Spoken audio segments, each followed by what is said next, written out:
I didn't consent. All right, we're live. Cool. Well, thanks everybody for joining us for another episode here for the Q&A with Jim and Jim. We try to do this pretty consistently. We've done good every other Friday. I would say we've done pretty consistently. I'll take it. Uh, Format's very loose, very loose and fluid. So if you have some questions that's on your mind, please go ahead and put it in chat. All good. Well, hey, we'll talk virtually face to face and we'll talk through it. It's not just I know it's titled Jim and Jim, but it's we're all here. So someone else Mhm. has some 2 cents or a perspective to talk about it. Cool. Bring it up. We're all here just to kind of have a powwow and chat. So how's it going, Jim? Thanks for being here again. Absolutely. It's fun.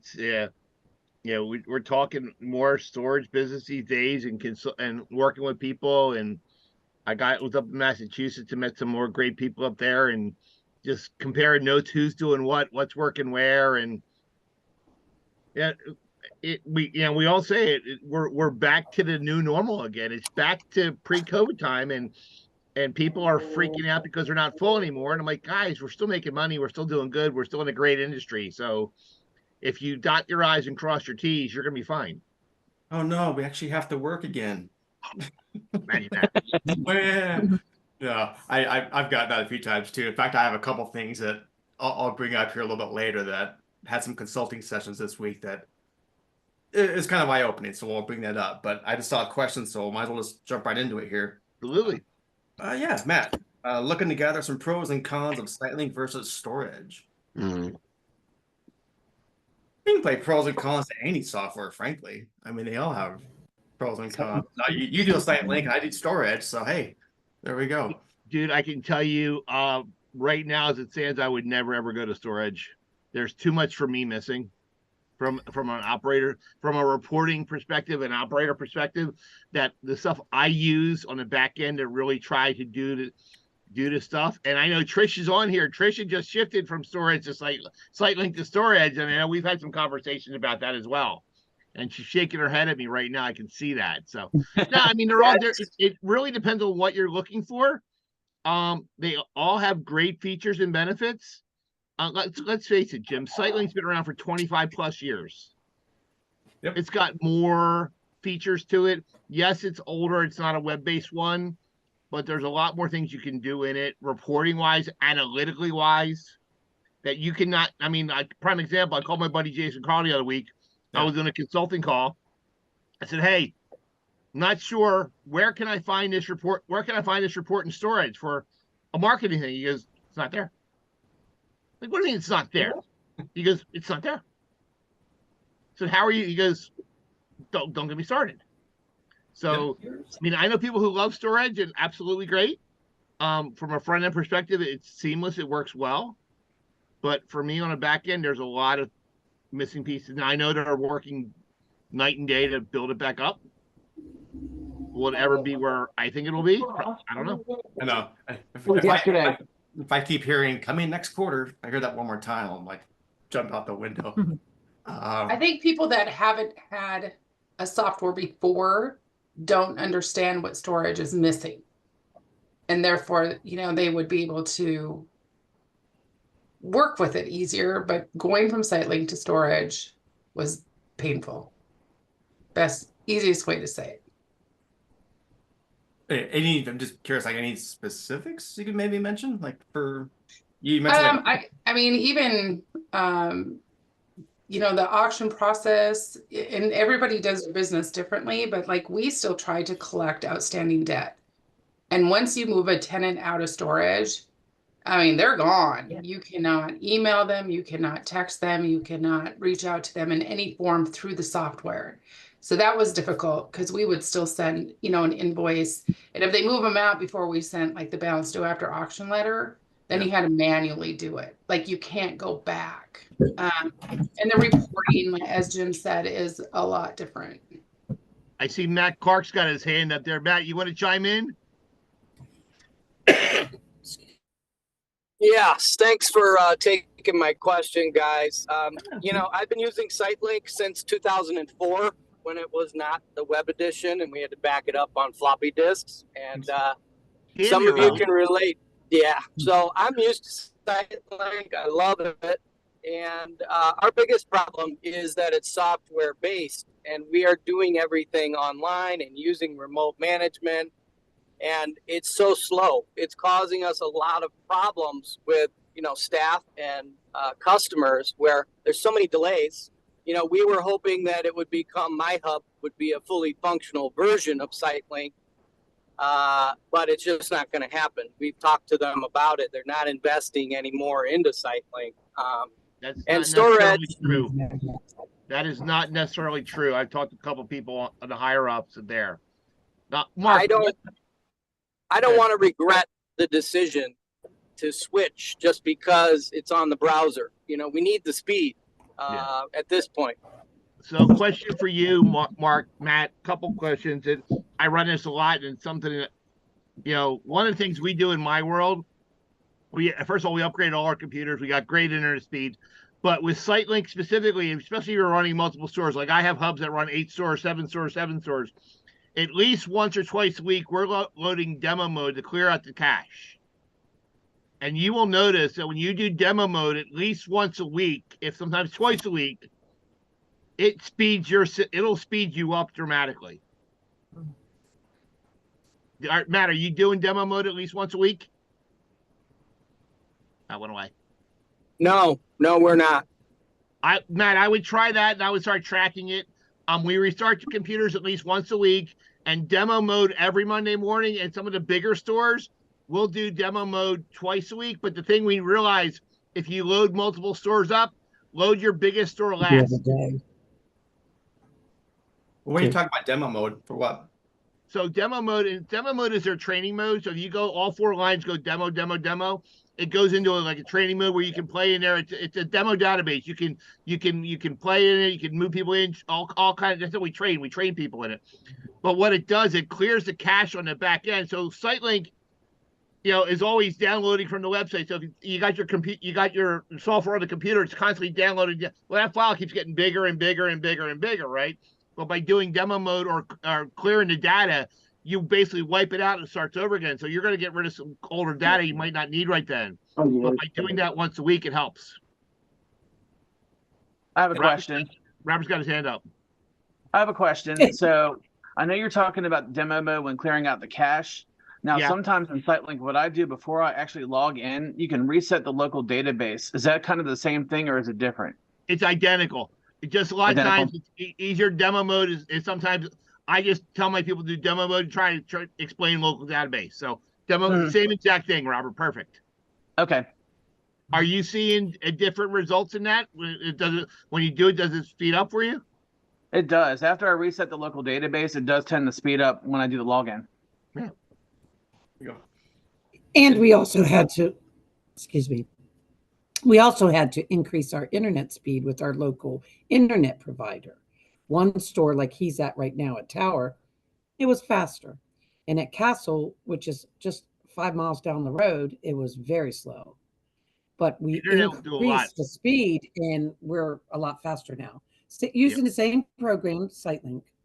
We're not in the same account, but we refresh our computers every day. And the one thing we also did, we upgraded the RAM on all our computers. I did that, and we did upgrade internet speed. And another thing we've been doing as a workaround is to try and use MyHub primarily with our internal call agents, unless we need to do advanced functions, and then we log into SiteLink. Right. Web.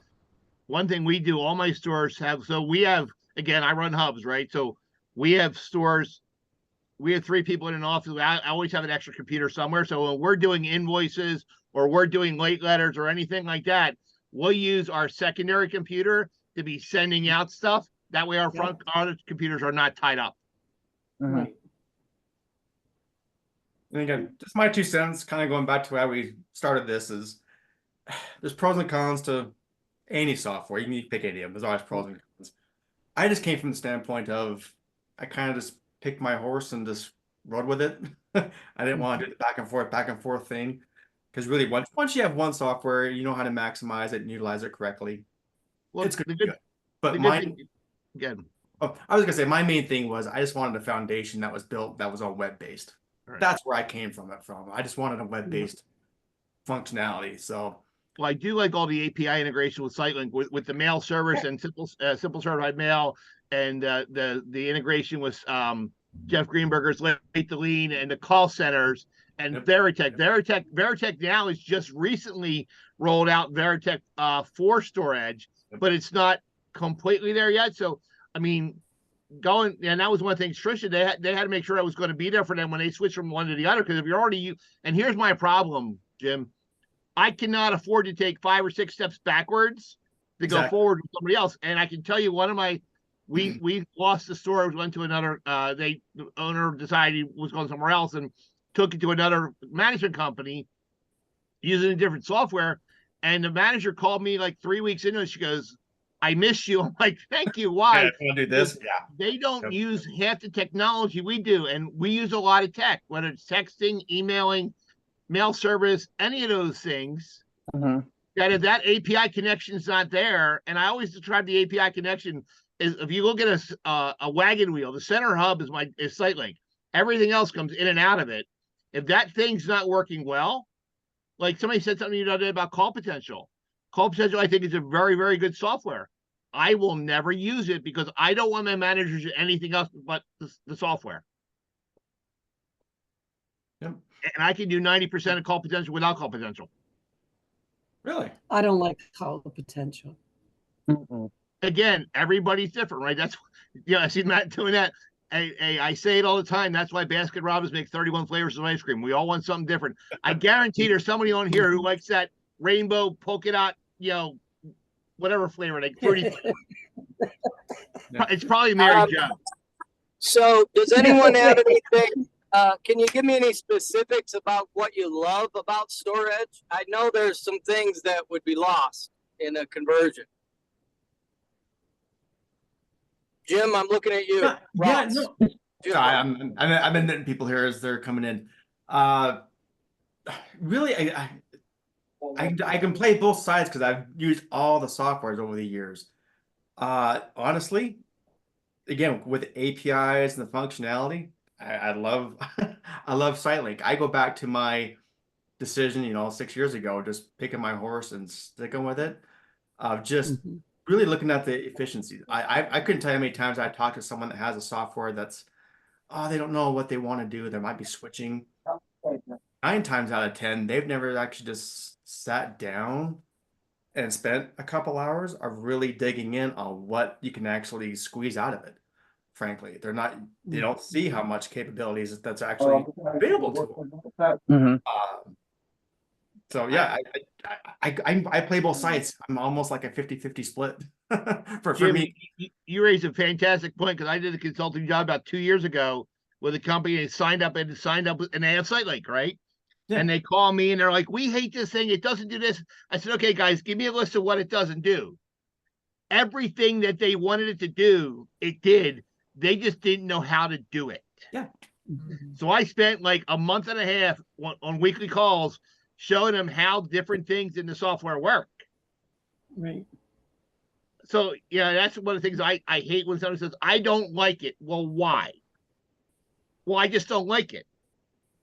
I tell my kids that all the time. "Why don't you like this?" "I don't like it." "Why?" "I don't." Well, that's the reason why. It goes that route. I wonder if Storable would play along with that, and we could have a rep from like each software just to come on and talk about pros and cons. I mean, I know it's kind of that's good doing this, but wouldn't that be kind of fun just to have? Hash it out. Yep. Good luck with that. I was gonna say I'm trying to figure out who I got to bribe or. Well, I got a few I would reach out. I would reach out to. Yeah. Who? I got a few people that I would reach out to internally under the umbrella that might be able to maybe do something.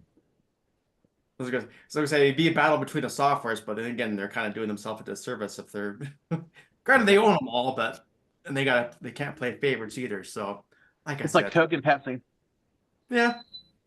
Coke, Pepsi. Is RC still around? I don't know. RC still around. You can still find RC Cola, yeah. Yeah, all right. I'm old. I don't know. All right. Any other questions that were coming in here? Anything else we got? jump on. As they're coming on, I want to bring something up that one of my questions. I was doing a consulting thing. Let me share my screen.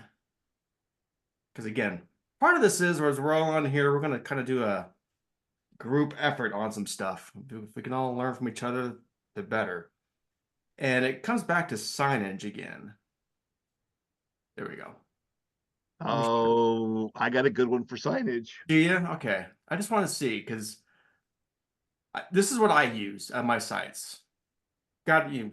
Hey, there's like a brain trust. Everyone kind of look at this and tell me, am I missing something or something could be better? Because I showed it to this guy and he was just like, eh.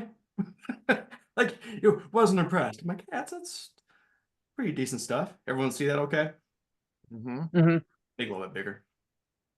So we got, of course, your gate sign. Or, I'm sorry, your keypad. If it doesn't like display on the keypad itself, you got to have something to kind of direct people on what to do. Your gate sign. So scan to rent, call to rent if you need to. And as you look at this, picture that there's no manager there. Okay, this is like a remote facility. All right, I got one for you, Jim. Where's your gate Nice. hours on your gate sign? Yep. Oh, that's this particular one. I kind of left it blank, frankly, for this. Okay. Each side's a little bit different, but yes, definitely put a gate hour sign. Okay. Vacating. The person, what was their, like you said, they didn't love this. I know. They either they didn't care or they didn't like these. I'm confused. Like it wasn't instructive enough. I'm like, I don't know how to be more clear without making things too wordy because then you're doing yourself a disservice. My You know what I mean? only thing, Jim, is when I worked at a property management company and I was doing marketing, and I had to do both like mentally. And one of the things that we constantly got back was people didn't see the signs. They were just like, oh, I didn't realize there was a sign there. So we had a mascot and I put it on every single sign and I made him really funny looking and really funky and pointing to everything. And immediately it kind of changed the notice of the sign. People like started noticing him just because of the mascot and he was nowhere else. So they were like, why is there this walrus there? So that was like a weird thing. But yeah, that's the only like thing is I think you become blind to them. There's like signs everywhere. So sometimes you kind of have to have like a little bit of a gimmick that calls out to it that makes it like a little more standouty than just the standardized, like here's instructions. Because a lot of the times I think people don't think that they pertain to them. You made a great point. You made a fantastic point about too much signage. I actually, Jim, what I was going to say is I just did one where I was driving around and stopped and I can't find the picture. I really can't. In a window that's probably, 24 by 24 size window of the office, there were 12 signs. Really? Okay. And what drives me crazy, half of them were on paper. I hate paper signs. Hate paper signs. They're like taping them up. Paper signs with like what duct tape and stuff. Oh my gosh, no. And the other part was half of them were, they got to be level. When they're crooked, and it's like, take the 30 seconds and make sure it looks right before you put it up. Your door should sparkle, and that is not a sparkle. How many times have we gone on property, Jim, and you've seen handprints on the doors? Oh yeah, well, that's almost a given now. It seems like. Okay, that's good. Actually, I made a little note. I may not be as creative as doing a mascot, but I'm gonna put some stars or something. Yeah. Next to some things. So all right, cool. Just like things that are super important that almost every single client is going to need to know that information. Make sure that that's the stuff that just really is highlighted. You can have everything else available, so you can always point out to it. But like that's how I kind of combated that because I also listened to the phone calls. So I was listening to, hey, this is happening. How do I get into my unit or this or that? And I was like, there's a sign literally sitting right in front of you where you're calling from. Yeah. But they were like, oh, I didn't even see that sign. And so like that was just the small thing where when I hear those phone calls or whenever I was able to like delineate that there was an issue with a specific thing, that would be the thing that I would call out to more. Make it a little bit bigger, a little bit more shiny, colorful, whatever it might be. Not red though. Don't use red. I got a funny that magnet you say somewhere here that. in my office that says you can't fix stupid. I like it. Well, that's true. But Eva, it's funny that you say about don't use red because I think this is probably old school, like marketing from 1984. but I was always taught that was a call to action. And when I saw, Jim, what you brought up on the screen, I love that sage green color, and it feels gentle to me and it makes sense in my brain. But old school would have said you need a red arrow, like, look here, So Eva, it's funny that you say that. So what do you recommend besides that? Well, red is one of the hardest colors to see for ADA compliance. So we definitely want to steer clear for that reason specifically. And then just, colors that are your colors, but a little bit more bolded, more bright. So stay within theme. Like, you don't have to get jarring. You don't have to go outside of what is norm for you guys. But like, let's say you use that sage green very consistently, take that sage green, darken it up a little bit, and make an arrow that points to something that's specific in that paragraph. You can still use the arrow effect. You can still use that call to action effect, but the call to action colors have changed over the course of the last 10 years very dramatically. And it is because of compliance to, like, the ADA community.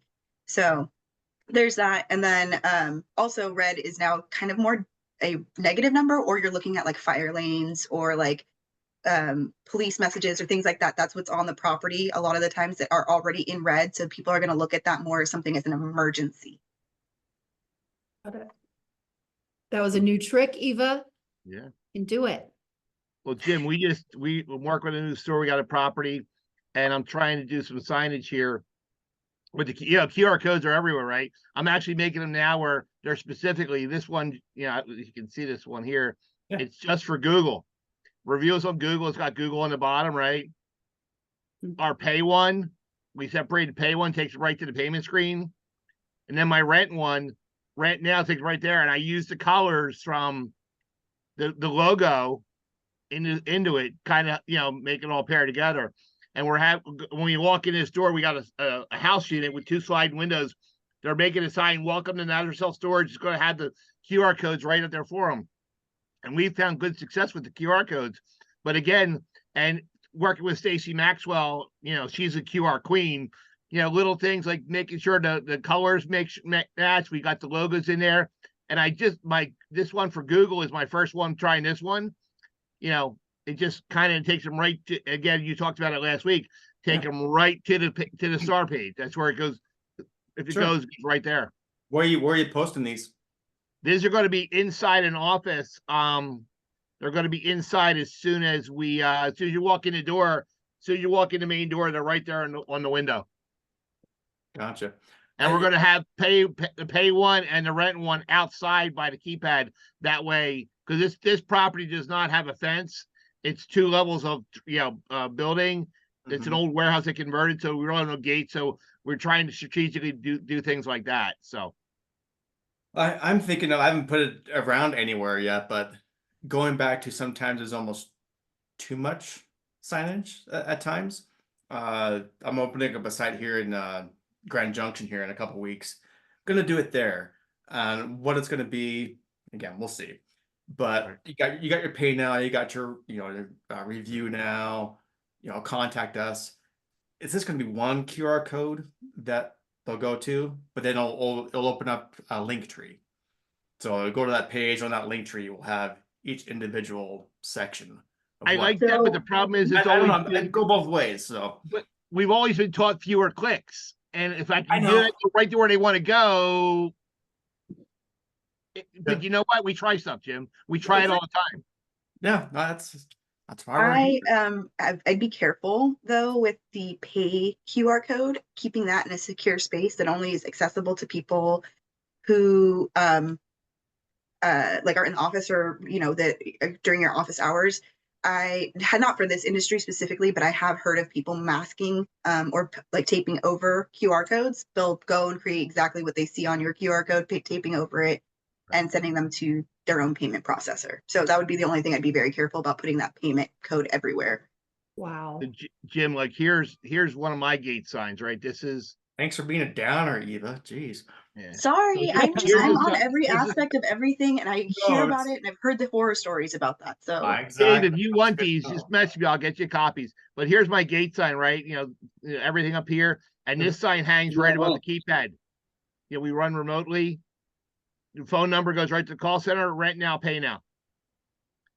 So we try to make it simple. We make sure we got the gate hours in here. Now this one's been changed because it's older, but it's 6 to 10 now. So trying to keep it cool. Mm-hmm. No, perfect. But hey, I like seeing other people's stuff too, because I like, picking out ideas. Yeah, that's.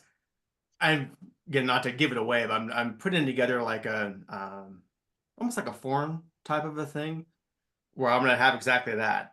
Like, hey, cool, upload your signage, upload that kind of stuff just for this. Because sometimes, I don't know, the information's out there, but sometimes it's not the easiest thing to find at times. And it's plus that community thing. We're all learning from each other. Well, I loved it, Jim, but I'm terrified of what Eva said. I gotta tell you, if you have that on the gate and it's literally that easy for someone to tweak your code so people think they're making their payment, but someone else is getting your money. Now I'm like, we need more data. But playing devil's advocate, you need it on the gate because somebody gets there or locked out, they gotta pay. So, and now Eva's got me worried too, but I'm still going to watch it closer now. But Jim, we even went so far. What Eva said has been all over the news and in the banking industry. My wife works in banking, and it's a real serious concern, not just locally, not just self-storage, but internationally. It's a problem. Yeah. Take it seriously. Yeah.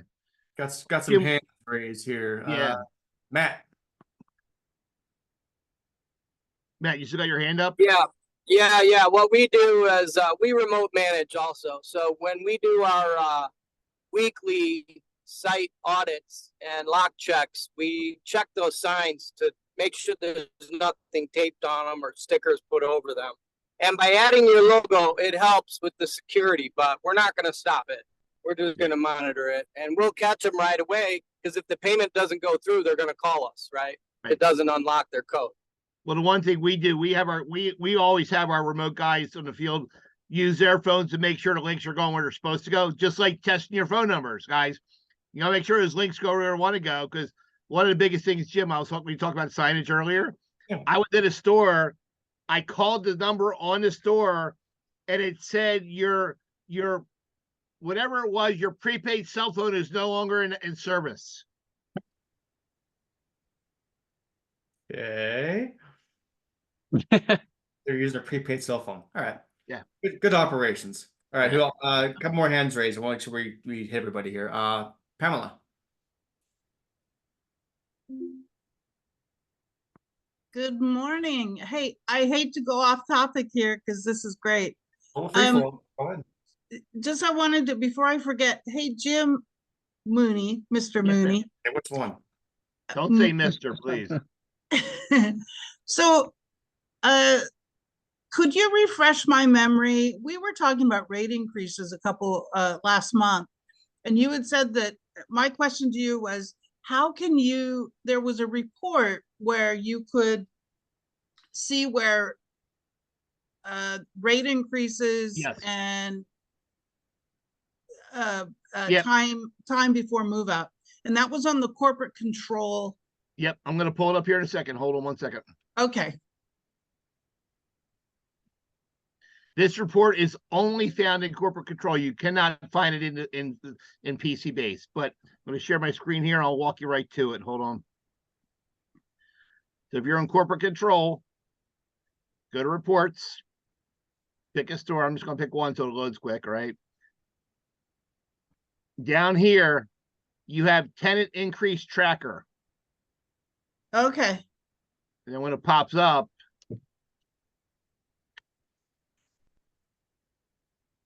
man, my internet's been funky all week. Storage might be faster. Huh? Just giving you crap. It's site link. Just giving you crap. Of course you are. But yeah, this report is, wow, it's slow today. Make that hamster run faster on its wheel. Come on. I'm trying, dude. But yeah, that's where you would find it. And then down the bottom, it breaks out how many above, how many below, how many at, and then gives you how many people moved out in 30, 60, 90 days. The one thing I always tell everybody they're not moving out because they got the rate increase. They just moved out in that time frame. Right, right. Wow. Well, when it comes up, I'll show it to you. But yeah. So. We'll move on. We'll come back when it comes on in 20 minutes. Okay. Thank you. All right. Who else we got? Dave Reed. Had your hand raised? Thanks, Jim's. Appreciate it.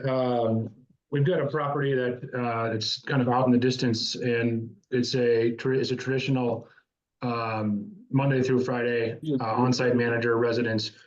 And then on the weekends, we are doing it remote on Saturdays and Sundays. And so what do we do for our signage? Do we say we're open 9 to 6 Monday through Sunday? Or I know you guys are 100% remote at all your facilities. This is kind of a unique deal. So I just wanted to hear your thoughts. Well, Dave, even my remote stores that are hubs, when we're closed at 12 o'clock on Saturday, on Sunday, we still have, the office hours there. We'll post them up, call for, and call the number to call, which gets either the call center or the staff, or on the QR codes that will take you where you want to go. So. So even if no one's in the office, you're still open. Right? You're still taking calls. Yeah, it'll get too muddled if you have different office hours and all these. It's gonna look kind of muddled and confusing, frankly. So on the website, on the gate signage, all signage, just Monday through Sunday, 9 to 6. I would. Yep. Treat it like you're on Google Business Profile when you're having what your office hours are. It's the same kind of thing, same mentality. Yep. So that's the hours you're available. Right. That's the bottom line. Thanks, guys. Yeah. So here's that report real quick. I don't know why it took so long, but this is the store we're just, we're working with right now. Like here, 12 rate increases here went out, and how many were above, below. And then this one, we sent out 12 rate increases, and in 90 days, one person moved out. It's a great report to use that along with your unit demand tracking report is another great one to use there when you're doing your rate stuff. So, and there's your pros and cons, because storage doesn't have that. So yeah, that's what I'm saying. You take with pros and cons. All right. Jim, data is king. I always say, and I say it religiously, you cannot make a good business decision with bad or no data. Raise your hand. That's what it's going to be. All right, make sure anyone else had their hand raised or Mary's got her hand up. My question has to do with the signage that Jim Ross pulled up.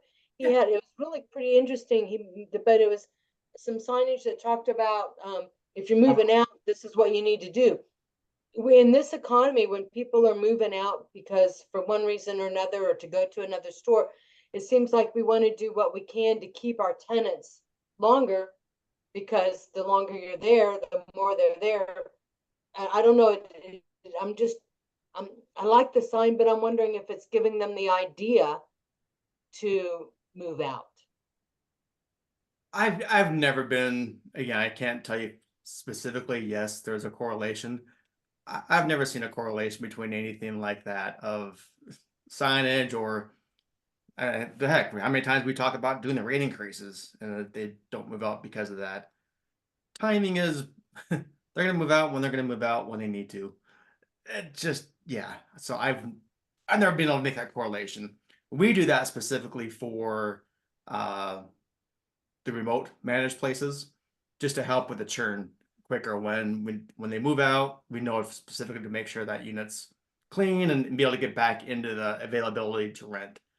But as far as putting the seed in someone's mind of, have you vacated? How about now? How about now? No, I'm not worried about it. Okay. Jim, do you use an intent to vacate? Because I know in Sightline there's the intent to vacate, and we try very hard to make sure most of our customers sign the intent to vacate, so we know when they're leaving, why they're leaving. And it's in the lease it's in the lease summary that they have to give us 14-day written notice. We try that very hard. We do get enough people giving it to us, but when we send the intent to vacate, it's got, we answered 2 of the key questions in the exit survey. Why are you leaving? And would you rent from us again? And then in there's directions that, hey, when vacant, please take a picture of your empty units and email it to us that we know you're out. everything must be broom swept, nothing left behind, all those things. It's all in the intent to vacate. So by educating and training your customers, they're not like, we just picked up a store in Georgia. And well, no, I've been out for 3 weeks. I don't want that stuff. Well, we don't want it either. So you got to come get it. Well, it's just trash. Throw it away. Nope. we don't have dumpsters on, well, on our two main office properties. We have them, but we don't have dumpsters anywhere. I was going to ask you that too, because that's, I have such a love-hate relationship when it comes to the dumpsters. We don't want them. Yeah. We don't, because no matter how big it is, it's always going to be full. Mm. And then We you keep play, ours locked. then I play the devil's advocate of, well, the poor maintenance guy, when he's dealing out with these units that are abandoned, what? Just got to throw it in your truck and then haul it to the dump. I mean, it's... Well, we'll use the clean out company if we have to. We got too much stuff. We use a clean out company. We do have in some of our properties, those little trash rolling trash cans that we can lock up in the house unit that's out of sight. Yeah. Or we'll call for a pickup. But I mean, realistically, Jim, we don't have a problem with trash because it's not out there. And if somebody leaves something behind, we're $50 per item if we have to get rid of it. I love, you mentioned that before. I love that per item. That's sweet. Per item. I had a larger operator tell me that he did not consider the self-storage facility down the street his biggest competitor. He considered their dumpster their biggest competitor. Yep. We had one not too long ago, caught them on camera. They drug themselves out of the unit, around the building, and put it behind the building. And there were a couch, a mattress. So we called the customers and listen, if you don't come get it, it's going to be $800 cleaning fee. Oh my goodness. And they're like, well, we don't care. I said, well, okay. I said, we're going to send you to a national collection agency if you don't pay the bill. And we don't care. So we sent them. 3 months later, I get a phone call from the customer, from my manager saying customer upset. We called the customer back. What's this? And we have the notes documented well. It's like and pictures. We told you what we were going to do. And he goes, well, I didn't really believe you would do it. Called his bluff. Look, if we got to pay to get rid of it, somebody's paying it because we're not paying it. I'm right there with you. All right. As we're going through, just let everyone know, about 20 minutes. Try to be mindful of everyone's time. So right at the top of the hour, we'll cut it off. So any other questions coming in, let me know. Yeah, we have a dumpster on our property too. So same thing. If they leave anything by the dumpster, we do have a camera. We check it and everything just to make sure that there's no trash or anything left behind. We do inevitably call the customer and tell them if they don't come and get the item, we will charge them a fee. How much is your fee? It starts at $150, depends on what it is. Like sometimes we've had mattresses left by the dumpster. We'll tell them if they don't come and get the mattress, it's a $500 fee, mandatory. Because we don't have to handle those mattresses. They're nasty. Just Robert, just make sure the legal people are in my ear talking right now. That make sure whatever you do, you have it documented somewhere how you're doing that. That's why in our lease it says $50 per item, because you don't want to get in that situation where you charge one person something. And so I would just either make sure it's posted somewhere or documented somewhere that it's kind of a written rule instead of a, hey, spin the wheel, what's going to come up now? So right. Document somewhere in the contract, addendum, something like that. It's got to be documented somewhere. Right. Greg had a comment here. Greg, you said, and you overlock them until they're paid. You want to elaborate on your question? No. Oh, all right. Customers come first, guys. Well, yeah, just remind us before you hang up to jump back on. Larry Joe. Yeah. Oh, okay. Someone else had a question? I got a question. Yeah. Jerry has a question. Oh, so I was trying to figure out, what do y'all think about solar power? Like switching over to solar power? Because we had a guy coming to the store and he wanted to see if we was trying to switch over to solar power. I've never personally have used it at any of my locations. Any urgent? We've looked at it a couple times. but a couple times it's not been financially feasible for everybody. So they're all going to say, hey, you can make a lot of money, but make sure if you do it, you do your due diligence. Because the other thing is when you put solar panels on a property, if there's not a contract there trying to buy or sell that property with panels, could cause a problem. Where you at? Got it. Understand. No, good question. Actually, that brings up another point. It came up last week, especially with more and more people trying to live in units. Nobody's giving power in their units, are they? Some of our larger 15 by 60 Yeah. some are power than them. Yeah. Make sure just make sure you're monitoring it. I mean, we've Florida. traced extension cords before, followed extension cords, back and forth.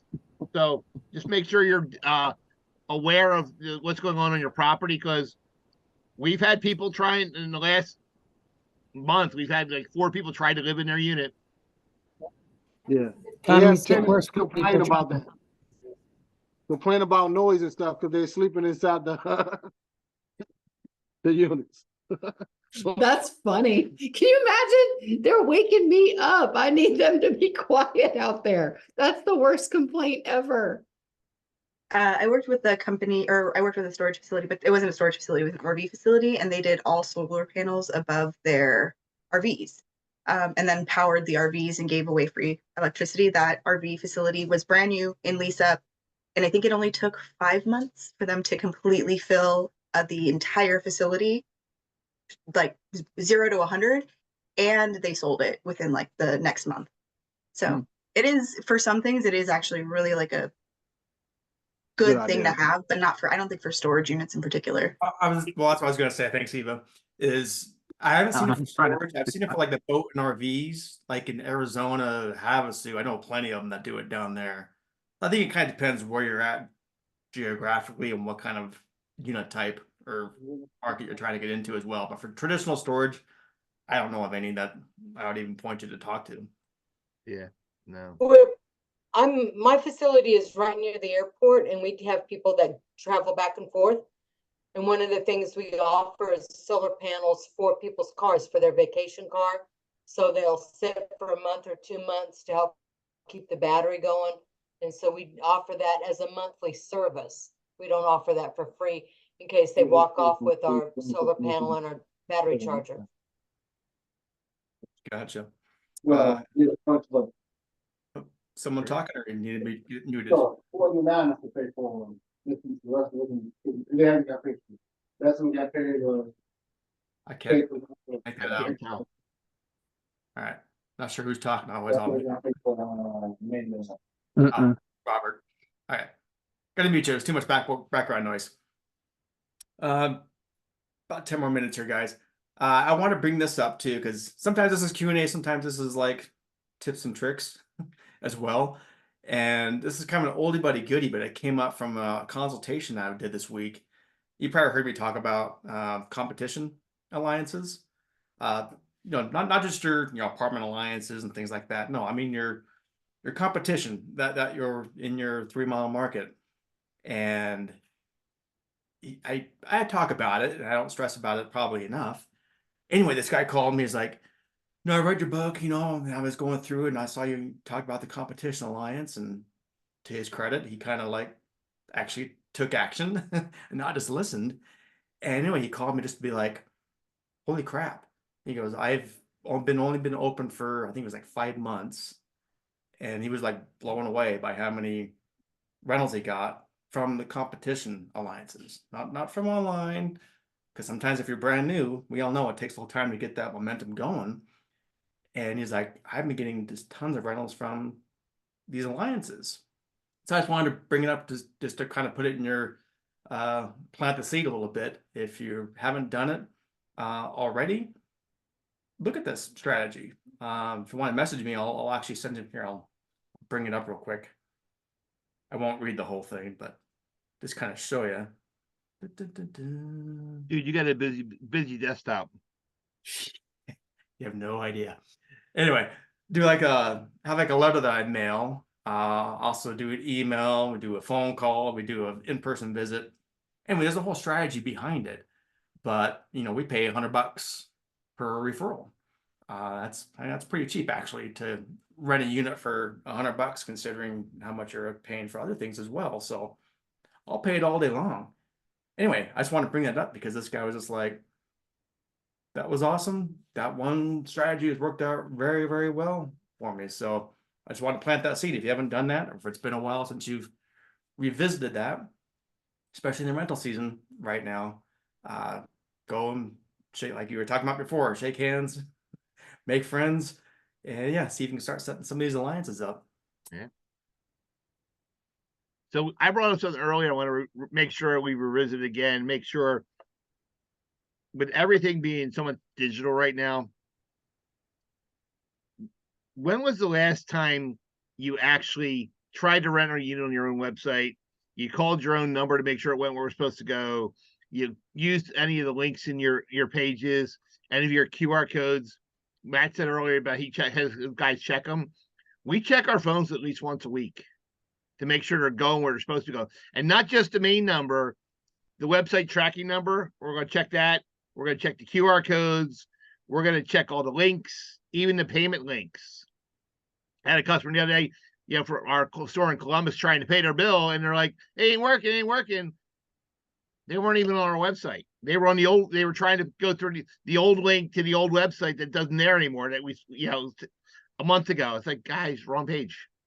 That's why we have the links in our page, in our emails. That's why we do the rental completion. When we do the invoices, we send them right to the page. We'll know right away if it's not working. Yeah, there you go. Out of curiosity, how many people on here are actually doing that? Rent from yourself. Go through the entire process. I take a step further. Sometimes I will have someone that usually it's a member of my family or a friend, if I can coax them into it, that has no idea what the crap, how to rent a storage unit. They never seen it before, and I'll just tell them, "Cool, here you go. Go through the process." There's nothing better than having someone that's totally blind and never seen it before go through the process. It's very eye-opening. Even with us, we've been around, seen thousands of websites and things like that. Sometimes it's the most basic. I did it not too long ago, and they're like, "Cool, where's the phone number?" Like, oh shit, the phone number was on the bottom. I need to put it back to the top, and I just totally spaced it. So very, very important. I gotta tell you, Jim, I still Mystery Shop all my stores. I had a store this week, and I'm not going to name names or stores, that the manager had it talking to because she took a lead off the phone and never logged it into SiteLink. So that shop was an automatic 0. And I asked her why she didn't log it in. She had everything written down. She just never got to it. Like, you have to finish the process. Yeah. But I said, I'm like, Sarah, you do really well, but you cannot drop the ball on that. That's too important. When that lead's worth $2,700 in value to that store, you can't drop it. Dave's got a question. Actually, I saw one just real quick. I saw Mary come in too as well, so we'll make sure we hit Mary as well. Who had a question? Dave has his hand up. Yeah, real quick. You brought up a good point, Jim. So the rates are right here, right? And the manager enters it into lead to lease, and that size is not available, right? And over a week or two, the prices increase. The prices were $200, and now they're $225. A couple weeks later, that unit becomes available. What's the advice? Do you offer them at the 200 that they were originally quoted 2 weeks ago, or the new price at 225? It's when it wasn't available at the time. It wasn't available. I would call them up, say, listen, I just got one back, and right now it's $225. And what I would probably do, Dave, say, hey, you know what? Rates change all the time. It's the only one I got left. But tell you what, since you've been on my list, here's what I'm going to do for you. I'll get you 50% of your first full month. For 225. Yeah. The higher. Yeah. How about you, Jim? I'm gonna say that's why you have both of us on here. You get two different opinions. I'm all for what you quoted them, frankly. That's my style. Whatever I quoted, great. That's what you're already given. Yep. Otherwise, to me, it seems like a bait and switch. It just, I don't know. That's just how it feels to me. So That's why, that's why realistically, if we had the unit in house, like if you call it in and look at it today, it's 220, and I have them. If you don't pay that reservation fee to lock that rate in, it's you're rolling around. So, but again, it's different. And like in this case, Dave, where they didn't have it, good customer. But I would try that one if they squawk, say, okay, you know what? I had you in here. I didn't have it. Now it's available. But at that point in time, how many more leads do you have for that same size unit? Same thing during COVID when we were out. We would go through the list and we call everybody. Hey, I got one. You want it? Here's the link. If you don't get it, move to the next person. So somebody's going to take it. And if you offer it to them the right way, and most times people say it's 220, 225. Hey, but I'll give you 50%. They think they're only going to be there for 2 months. It's a win. Got it. Thank you. good. Hey, Jim, when do you take reservation fees? Would you take a reservation fee even if you didn't have the unit available? Would not. Would not. Okay, so that doesn't bump them up to the top of the wait list or okay. And I'm not going to take money for something I don't have right now. I can't do it. I want to make sure we hit. Mary had a question too. What does your apartment compliance look like? What do you mean? You on here, Mary? My apartment, the flyer that you hand out to apartments when you're wanting them to stick. Oh, okay.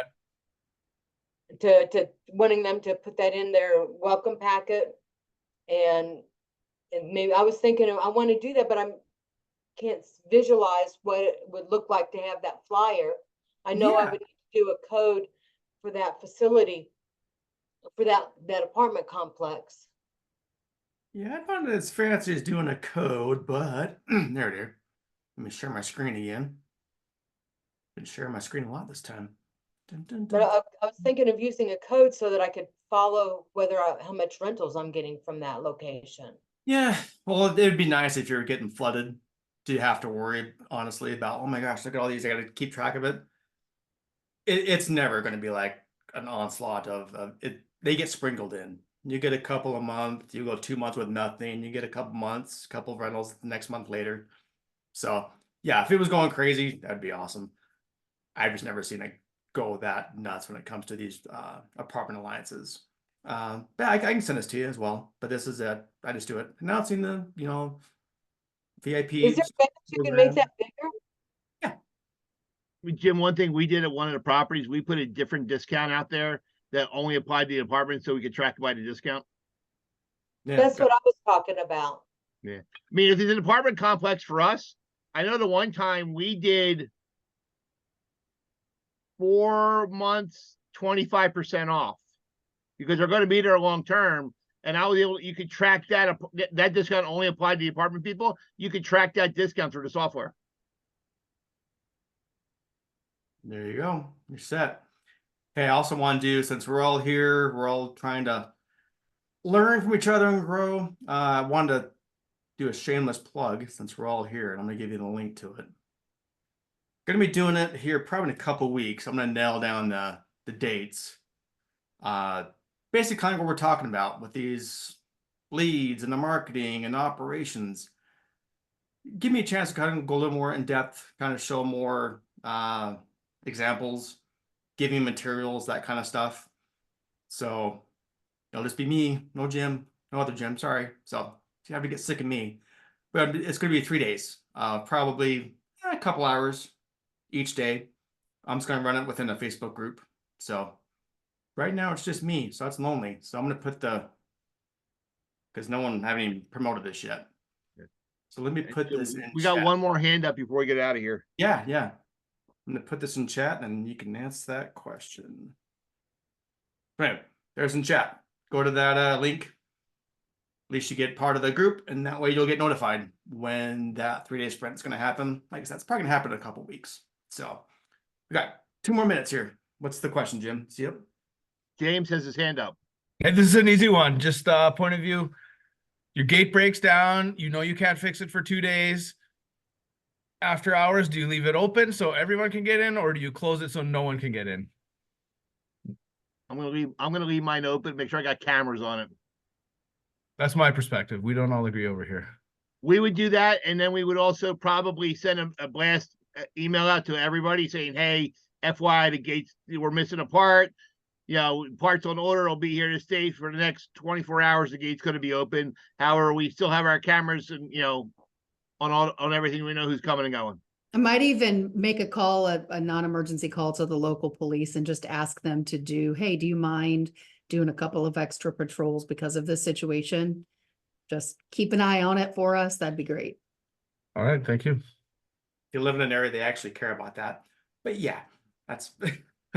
I've had I guess I'm spoiled, Jim. I I'm can't imagine my local police would say anything, but yes, of course we'll do that. Oh, You're I've had kidding. areas where it's like, hey, we got like 20 units broken into. Yeah, we'll get to you. 2 weeks later, they show up. Oh yeah. Well, Shannon, maybe because the local police know you're a troublemaker. There you go. No comment. Terry, real quick. Then we gotta go. Terry, thoughts on credit card processing fees? Necessary evil. I don't know. Exactly what I was gonna say. You Yeah. can't get around it. I mean, I've seen people that are starting to charge credit card processing fee or technology fee across the board. If I was going to do one of them, I'd probably do a tech fee across the board. But again, if you do that, you got to update your lease. You got to notify our customers. Get 30 days notice. But it's a part of it. Now, I would much rather have people give me a debit card than a credit card because it's a less charge. And if you're doing your revenue management properly, again, that's just the cost of doing business. You'll still be making more money, obviously, if you're doing revenue management properly. And that's just, yeah. The fees, welcome to having a business. I don't know. Now, if your question's more about being forced to use a certain processor because you use a certain software, okay. I can see that. But again, that's kind of the name of the game. And what you're splitting pennies here or there, I mean, it's the research, the time and effort you're going to spend researching that. 9 times out of 10, it's not going to make a big difference. All right, top of the hour. I did see someone ask about getting a copy of this. I gotta do better about that. I gotta get the last couple up on YouTube. So once they're on YouTube, I'll make sure they're on. Right now I just put it on. I'll send a link out to everyone, but right now it's just on 3milestorage.com/ you'll see it under resources. There's a Jim&Jim tab. I'll throw it on there as well. But I gotta do better about that, about sending out the recordings. Don't forget to ask for more comments or feedback or that stuff too. Yeah, comments, feedback, invite friends, family, anyone who wants to jump on here and say hi. This is great. We always end about 25 to 30, kind of in that range. I think that seems to be good. We're getting good communication going back and forth. I think everyone's getting some sort of value out of it. Otherwise, you wouldn't be showing up each time. So I really appreciate you guys showing up. This is awesome. Have a great and safe. Can't believe it's Memorial Weekend already. But have a great weekend, guys. We'll take care. Thanks, guys. Appreciate it. Thanks, guys. Good to see y'all again. See ya.